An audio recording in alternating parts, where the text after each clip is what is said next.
And I think the best place to start is at the beginning. So can we talk, I guess Greg, Mike, and Amy, can we talk about how the show came to be and how you guys decided to do Parks and Recreation? No. NBC approached Greg, right, about doing a new show, and then he approached me about it.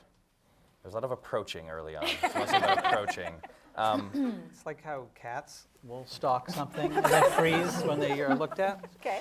That's how it happened. I had worked with Amy at SNL for several years, and in the very early stages of us trying to figure out what to do, we made lists of people that we wanted to be in the show that we would one day create, and she was the first person that we thought of.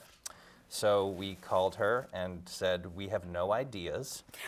Will you do a TV show with us?" And you know, it was a very early conversation, and then she got pregnant, foolishly, and that sort of like was sort of like, oh well, I guess that can't happen. And then as we went along and we worked on the idea, and we felt more and more like she was the only person on earth who could play the role, we sort of felt like, well, you know, screw it. If we have to delay our shooting schedule or make changes to the way that We were initially supposed to air after the Super Bowl. Yeah.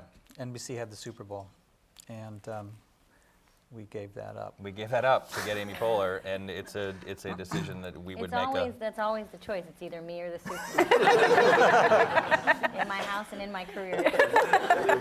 No, we just sort of felt like, you know, it's the Super Bowl, airing after the Super Bowl was a very short-term decision, and getting Amy Poehler in your TV show is a long-term decision. And so we talked to the then heads of the studio, and they thought, absolutely, let's make that swap. So then we called Amy and pitched her the idea, and she seemed to like it okay, right? Yeah. All right. Sure. And Didn't give up the Super Bowl slot until she liked the idea. I mean, I like the idea of the Super Bowl. I hated the idea of the show.